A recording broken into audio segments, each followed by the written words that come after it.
अपनी पाठशाला में आपका स्वागत है। आज हम फिर से क्लास 12 अकाउंट सब्जेक्ट में पार्ट 1 में चैप्टर नंबर 2 वार्षिक हिसाब में आज क्वेश्चन नंबर 16 को हम सीखेंगे। ठीक है, तो क्वेश्चन नंबर 16 में पढ़ लेता हूँ। नीला और शीला पूंजी के प्रमाण में लाभ हानि बांटने वाले एक पीढ़ी के साझेदार है। ठीक है, उनका प्रमाण किसा दिया है? पूंजी के प्रमाण में लाभ हानि बांटने वाले साझेदार है। तो उनकी सवाल ने पूंजी दी है 1,00,000 और 50,000। आपको मैंने पहले भी निकालना बताया, अगर आप कॉमन जीरो काट देते हो 4 और 4 तो आपके पास क्या बचा? 10 और 5। ठीक है, अगर आप इसको 5 से भाग दो तो 5 दूनी 10, 5 एकम 5। तो इनका अनुपात क्या हुआ? 2:1। ये कौन से अनुपात में बांटेंगे लाभ हानि? 2:1 में बांटेंगे। ठीक है, हमको उनका वार्षिक हिसाब तैयार करना है। सबसे पहले हमारा काम क्या है? समायोजनों को टिक करना। तो मैं समायोजन पढ़ लेता हूं। अंतिम स्टॉक 1,10,000 का है जिसकी बाजार कीमत 20% अधिक है। ठीक है, जब भी ऐसा लिखा हो कि इसकी बाजार कीमत अधिक है तो अधिक को हमको ध्यान में लेने का नहीं। ठीक है, हम कौन सी ध्यान में लेते हैं? कम को। तो अगर अधिक लिखा है तो इसको हमको क्या करना है? इग्नोर करना है। ठीक है, अधिक को ध्यान में लेंगे नहीं। साझेदारों की पूंजी पर वार्षिक 6% ब्याज चुकाना है तो हम पूंजी पर टिक कर लेंगे। तीसरा, साझेदारों के पास से आहरण पर ब्याज वसूल करना है। नीला का 900 रुपया है और शीला का 600 रुपया है। ठीक है, याद रखोगे आप। देनदारों पर 5% डूबोतरी अनामत का प्रावधान कीजिए तो हम देनदार पर टिक कर लेंगे। थर्ड नंबर पे ग्राहक लिखा है, आप ग्राहक पे टिक करोगे। ठीक है, ग्राहक का नाम क्या होता है? देनदारी होता है। पांचवा, हिसाबी वर्ष के अंत में चुकाने बाकी खर्च चुकाने बाकी है, यानी हमारा क्या है? ये दायित्व है। सबसे पहला क्या है? भाड़ा, तो आप भाड़ा पे टिक कर लोगे। नेक्स्ट क्या है? वेतन, तो आप वेतन पे टिक कर लोगे। ठीक है, लास्ट, मशीनरी पर 10% और फर्नीचर पर 5% की घिसाई गिनी है तो आप मशीनरी पे टिक कर लोगे और फर्नीचर पर टिक कर लोगे। ठीक है, अब हम क्या करेंगे? जितनी भी सकल तर्पण बाकियां दी है उनको खातों में रखेंगे। आज हमने जितनी बाकियां पहले से खातों में क्या कर दिए? रख दिए। मैं आपको समझा देता हूं। ठीक है, सबसे पहले यहाँ पे लिखा है नीला की पूंजी और आहरण और शीला की पूंजी और आहरण। पूंजी और आहरण हम कहाँ लिखते हैं? पूंजी खाते लिखते हैं। तो यहाँ हमने लिखा है उनकी पूंजी शेष आगे ले गए 1,00,000 और 50,000 और यहाँ पे लिखा आहरण 20,000 और 14,000। ठीक है, नेक्स्ट यहाँ पे क्या लिखा है? व्यापारी और ग्राहक। व्यापारी का मतलब होता है लेनदार और ग्राहक का मतलब होता है देनदार। कहाँ लिखेंगे? पक्की तलपट में। तो यहाँ हमने लिखा ग्राहक, देनदार, समायोजन रकम अंदर लिखी और यहाँ लिखा व्यापारी, लेनदार 60,000। ठीक है, नेक्स्ट यहाँ पे लिखा है माल वापसी। अब ये किसकी वापसी है? खरीद वापसी है और बिक्री वापसी है। जब हम इसको लिखेंगे तब हम इसमें से क्या कर देंगे? माइनस कर देंगे। ठीक है, नेक्स्ट यहाँ पे लिखा है हुंडियाँ, यानी हमको देनी हुंडी और लेनी हुंडी दी हुई है बराबर। जो उधार पक्ष में है वो लेनी हुंडी है और जो जमा पक्ष में है वो देनी हुंडी। ठीक है, 20,800 और 15,000। आगे लिखा है रोकड़ और बैंक। यहाँ पे हमको रोकड़ और बैंक दोनों शब्द दिए हैं और जो उनकी रकम है वो दोनों खातों में दी है बराबर। जो उधार पक्ष में दी है वो हमारी क्या है? रोकड़ है 1,000 और जो जमा पक्ष में दी है वो हमको बैंक ओवरड्राफ्ट दिया है बराबर। अच्छे से समझिएगा इस वाक्य को। ये बैंक ओवरड्राफ्ट दिया है जमा पक्ष में 14,000। ठीक है, नेक्स्ट यहाँ पे लिखा है डूबत ऋण और डूबत ऋण अनामत। हम इसे कहाँ लिखते हैं? लाभ हानि खाते उधार पक्ष में लिखते हैं कोष्टक में। तो यहाँ पे हमने कोष्टक बना के रखा है डूबत ऋण सकल तलपट प्लस डूबत ऋण समायोजन प्लस डूबत ऋण अनामत समायोजन। उसमें से हम क्या माइनस कर देंगे? डूबत ऋण अनामत सकल तलपट। ठीक है, अभी हमको क्या क्या दिया है? डूबत ऋण सकल तलपट दिया है 400 रुपये और डूबत ऋण अनामत सकल तलपट दिया है 1,300 रुपये। ठीक है, जो उधार पक्ष में है वो डूबत ऋण है और जो जमा पक्ष में है वो अनामत है। ठीक है, 1,300। आगे लिखा है खरीदी और बिक्री। खरीदी बिक्री हम कहाँ लिखते हैं? व्यापार खाते उधार और जमा पक्ष में। तो यहाँ पे हमने लिखा खरीदी 1,40,000 और बिक्री लिखी है 2,60,500 और ऊपर जो वापसी दी है वो हमने यहाँ से माइनस कर दी है। जो जमा पक्ष की है वो खरीदी की वापसी है और जो उधार पक्ष की है वो किसकी वापसी है? बिक्री की वापसी। ठीक है, 3,000 यहाँ से माइनस करा, 2,000 यहाँ से माइनस करा और रकम कहाँ लिख दी हमने? बाहर माइनस करके। ठीक है, दोनों की रकम। आगे लिखा है मजदूरी और अदद मजदूरी। मजदूरी हमारे कहाँ लिखते हैं? व्यापार खाते में लिखते हैं 35,000 अब जो यहाँ पे दिए अदद मजदूरी, अदद मजदूरी का मतलब होता है चुकानी बाकी मजदूरी, वो कहाँ लिखेंगे हम? पूंजी दायित्व पक्ष में लिखेंगे। तो यहाँ हमने लिखा है अदद मजदूरी 2000, ठीक है। नेक्स्ट यहाँ पे लिखा है मशीनरी और मशीनरी पर घिसाई, और हमको समायोजन में भी मशीनरी पर घिसाई निकालनी है। तो यहाँ हमने लिखा मशीनरी क्योंकि हमारी संपत्ति है, और जो इसकी पुरानी घिसाई थी वो हमने क्या कर दी यहाँ पे प्लस, जो कि मैंने आपको पहले बताया था अगर हमको समायोजन में घिसाई दी है तो हम पुरानी घिसाई क्या कर देंगे? प्लस कर देंगे संपत्ति में, ठीक है। तो यहाँ प्लस करा, बाहर कितना लिखा? 40,000। नेक्स्ट यहाँ पे दिया है फर्नीचर, फर्नीचर भी हमारी संपत्ति है, 12,000 समायोजन है। प्रारंभिक स्टॉक, प्रारंभिक स्टॉक कहाँ लिखते हैं हम? व्यापार खाते उधार पक्ष में। तो यहाँ हमने लिखा प्रारंभिक स्टॉक 46,100। नेक्स्ट यहाँ पे लिखा है पूर्वदत्त बीमा प्रीमियम, पूर्वदत्त का मतलब होता है मिलना बाकी, बीमा प्रीमियम हमारा लेना बनता है, संपत्ति लेना पक्ष में लिखेंगे।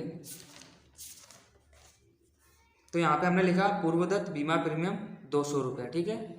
नेक्स्ट लिखा है वेतन, वेतन हमारा खर्च है,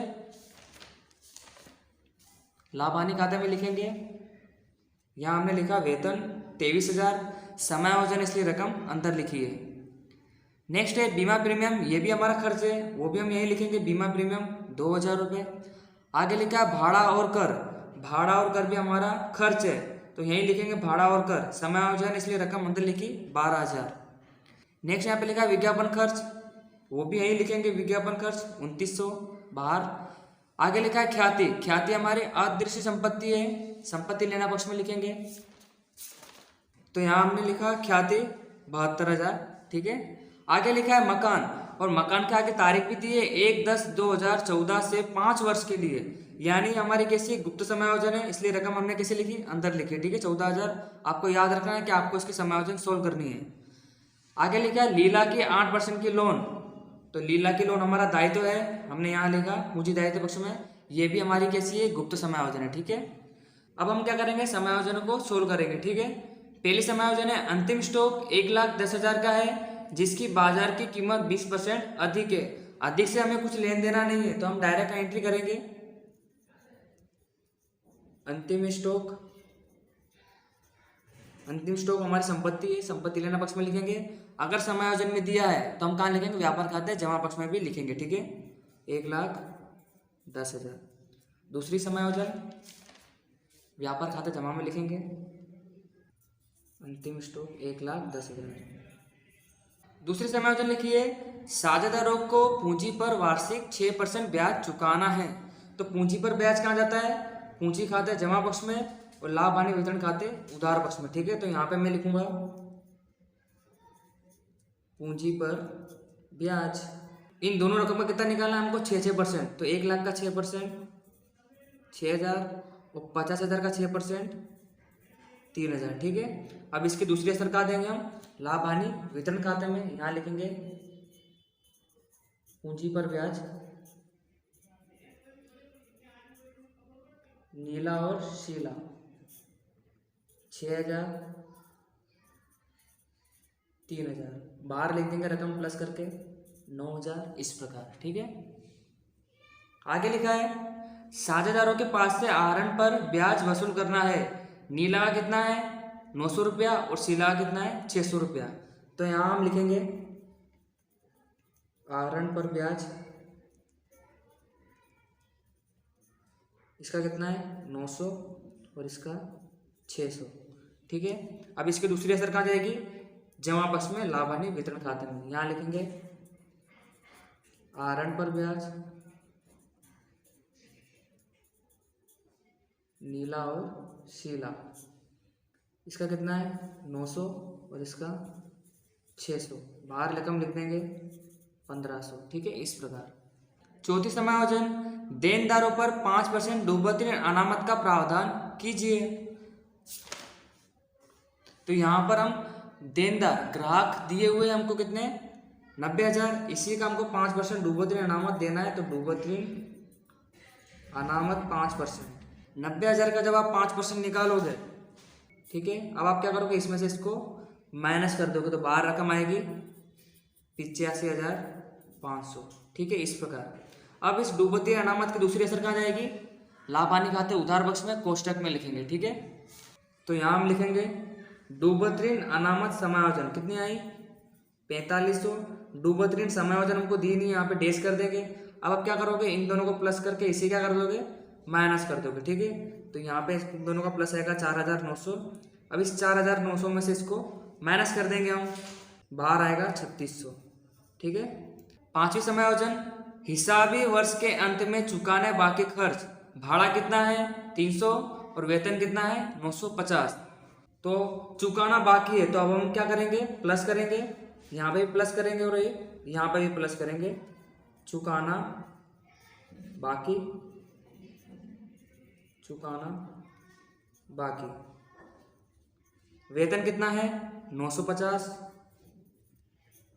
और भाड़ा कितना है 300। ठीक है, प्लस करके रकम बाहर कर देंगे तो यहाँ पे आएगा 23,950 और यहाँ पर 12,300। ठीक है, अब हम क्या करेंगे, इन दोनों की डबल एंट्री देंगे, जो कहाँ पे जाएगी, पूंजी दायित्व पक्ष में, क्योंकि हमारा दायित्व है चुकाना। वेतन है 950 और ये है 300। छठे नंबर की समायोजन, मशीनरी पर 10% और फर्नीचर पर 5% घिसाई गिनी है। माइनस करेंगे घिसाई 10%, 40,000 का 10% 4,000, माइनस कर देंगे, बाहर लिखेंगे 36,000। ठीक है, दूसरा क्या, फर्नीचर पर हमको घिसाई देनी है, तो माइनस करेंगे घिसाई कितना है 5%, तो 12,000 का 5% आएगा 600 रुपये। तो बाहर रकम लिख देंगे माइनस करके 11,400। तो इस प्रकार अब इन दोनों की डबल एंट्री देनी पड़ेगी। ये दोनों हमारा खर्च है, लाभ हानि खाते उधार पक्ष पे लिखेंगे। ठीक है, तो लाभ हानि खाता थोड़ा मैंने बड़ा बनाया है, तो अगले पेज पे लिख रहा हूँ मैं। मशीनरी पर घिसाई, मशीनरी पे आई थी 4,000 और फर्नीचर पर आई थी 600 रुपये। ठीक है, अब हमने 1 से लेकर 6 तक सभी समायोजन को सोल्व कर दिया है। अब हम क्या करेंगे, गुप्त समायोजनों को सोल्व करेंगे। ठीक है, सबसे पहले यहाँ पे लिखा है मकान, तो यहाँ पर जो मकान हमको अपलिखित करना है, ये समायोजन कैसी होती है, अपलिखित करनी रहती है, हमको माइनस करना रहता है। बट आज तारीख कुछ अलग है, यहाँ पे 1/10/2014 लिखा हुआ है। ठीक है, आपको पता है हमारा ईसाई वर्ष क्या है, 1/4/16 से लेकर 31/3/17 तक है। तो आपको जो भी कैलकुलेशन करनी है इस वर्ष के अंदर ही करनी है, पर यहाँ पे 2014 दिया गया। ठीक है, तो आपको क्या करना पड़ेगा, जो भी ये हिसाबी वर्ष है इसके अंदर इसको लाना पड़ेगा। तो आपको जो भी बीत गए हैं वर्ष, हमको हमारा वर्ष तो ये वाला है, तो ये मतलब बीता हुआ वर्ष है ना 2014, तो जो भी बीता हुआ वर्ष है वो हमको क्या करना पड़ेगा, माइनस करना पड़ेगा। तो सबसे पहले हम यहाँ लिखेंगे 1/10/14। आपको पता है आपको ये हिसाबी वर्ष पूरा करना रहेगा, तो ये हिसाबी वर्ष का पूरा होगा 31/3/15 को पूरा होगा। ठीक है, तो आप गिन सकते हैं यहाँ से लेकर यहाँ तक कितने महीने हो गए, 6 महीने हो गए। ठीक है, कितने महीने हो गए, 6 मास हो गए। आपको पता है अगर आप एक वर्ष को इस तरह लिखते हो एक, तो 6 महीने को आप कैसे लिखोगे, 0.5 ही लिखोगे ना। तो इस प्रकार मैंने लिखा 0.5, क्योंकि 6 अगर आप एक वर्ष को एक करके लिखते हो तो 6 महीने को आप कैसे लिखोगे, 0.5 करके लिखोगे। ठीक है, पर अभी भी हमारा ईसाई वर्ष नहीं आया, हमारा ईसाई वर्ष 16 है। तो ये वर्ष कब चालू होगा, 1/4/15 को, और खत्म कब होगा, 31/3/16 को खत्म होगा। तो आप देख सकते हो जब आप इसको करोगे तो ये पूरा एक वर्ष होता है। कितना होता है, एक, तो एक वर्ष आया, और एक वर्ष को तो हम एक करके लिखेंगे। ठीक है, तो अब ये जब ईसाई वर्ष यहाँ पे पूरा हो गया है, तो अब इसके बाद तारीख क्या आएगी, 1/4/16, जो कि हमारा ईसाई वर्ष आ चुका है 1/4/16। तो अब हमारे बीते वर्ष कितने हो गए, एक यहाँ पर है, 0.5 यहाँ पर है, तो कुल वर्ष कितने हो गए हमारे बीते हुए, 1.5। और सवाल में हमको ये जो मकान दिया है वो कितने वर्ष के लिए दिया है, 5 वर्ष के लिए। तो यहाँ पे मैं कैलकुलेशन करूंगा, कुल वर्ष कितने दिए, 5 वर्ष। अगर हम बीते वर्ष माइनस कर देंगे, यानी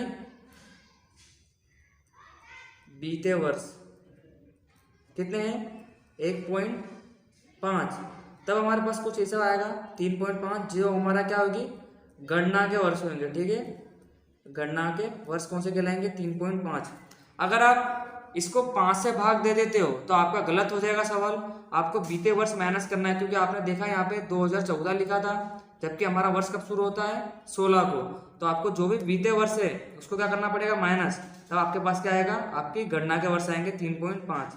तो अब हमारे जितने भी मकान दिए, मकान कितना दिया हमको, 14,000 का। तो 14,000 को आप कितने से भाग दोगे, 3.5 से भाग दोगे, ना कि 5 से भाग देना आपको, ठीक है। 3.5 से भाग दोगे तो कितना आएगा, 4,000 रकम आएगी। तो इस रकम को अब हमको क्या करना है, अपलिखित करना है 4,000 का। तो उम्मीद करता हूँ आपको ये कैलकुलेशन समझ में आएगी, इंपॉर्टेंट कैलकुलेशन है, तो आप इसको अच्छी तरह समझे, ठीक है। तो अब हम क्या करेंगे, यहाँ से माइनस करेंगे, माइनस अपलिखित कितने करने हैं हमको, 4,000, ठीक है। 14 में 4 माइनस करेंगे, यहाँ पे आएगा 10,000। अब इसकी दूसरी एंट्री हम कहाँ देंगे, लाभ हानि खाते उधार पक्ष में, क्योंकि नुकसान हुआ है। तो यहाँ हम लिखेंगे मकान अपलिखित, कितना करा हमने, 4,000, ठीक है। तो ये समायोजन थोड़ी इंपॉर्टेंट थी, आप इस पर ध्यान दीजिएगा। तो यहाँ पे मैंने लिखा लीला की लोन 8% की और तारीख क्या थी, 1/11/16। तो रकम कितनी है हमारे पास, 30,000। इसे भी हम PRN की सहायता से सोल्व करेंगे, ठीक है। P फॉर प्राइस कितनी है, 30,000। R रेट ऑफ इंटरेस्ट कितना है, 8%, 8/100। 1/11/16 से आप 31/3/17 तक गिनोगे तो कितने वर्ष होते हैं, 5 वर्ष। कैसे, 11 महीना शुरू ही हो रहा है, तो 11, 12, 1, 2, 3, कितने महीने हो गए, 5 महीने, 5/12। तो जब आप इसको सोल्व करोगे तो ब्याज आता है यहाँ पे 1,000। तो इसकी लोन पर ब्याज हमको कितना देना है, 1,000 ब्याज देना है, ठीक है। ये तो मैंने पहले भी आपको करा दिया है, तो आपको आता होगा ये निकालना। तो यहाँ पे हम लिख देंगे लोन पर ब्याज 1,000। अब इस लोन के ब्याज की दूसरी एंट्री कहाँ देंगे हम, लाभ हानि खाते उधार पक्ष में देंगे। तो यहाँ हम लिख देंगे लोन पर ब्याज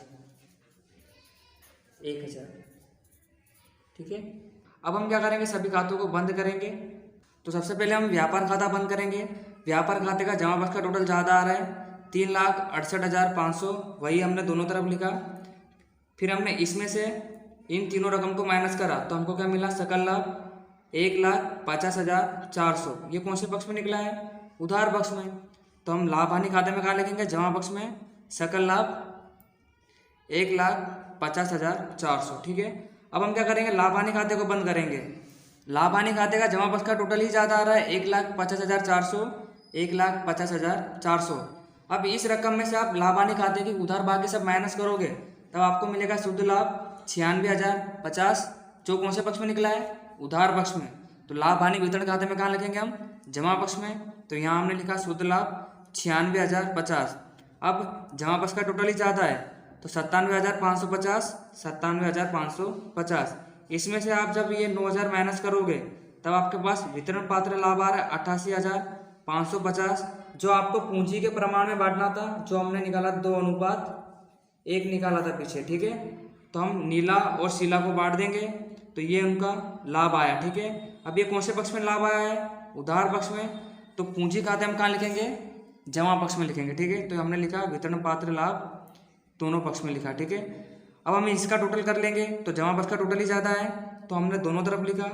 अब इस रकम में से इन दोनों को माइनस करोगे और इस रकम में से इन दोनों को माइनस करोगे, तब आपके पास पूंजी खाते की शेष आएगी। शेष आगे ले गए 1,44,133, 67,917। अब ये उधार पक्ष में निकला है, तब हम कहाँ लिखेंगे, पूंजी दायित्व पक्ष में लिखेंगे, ठीक है। तो यहाँ हमने लिखा पूंजी खाता नीला और शीला का, ये दोनों को आप क्या कर दोगे, प्लस कर दोगे, बाहर लिख दोगे 2,12,050। अब आपको पता है कि आप जब इसका टोटल करोगे तो आपका टोटल कैसा आएगा, समान आएगा, 3,41,100, 3,41,100। तो इस प्रकार हमने क्वेश्चन नंबर 16 को अच्छी तरह हल करा, ठीक है।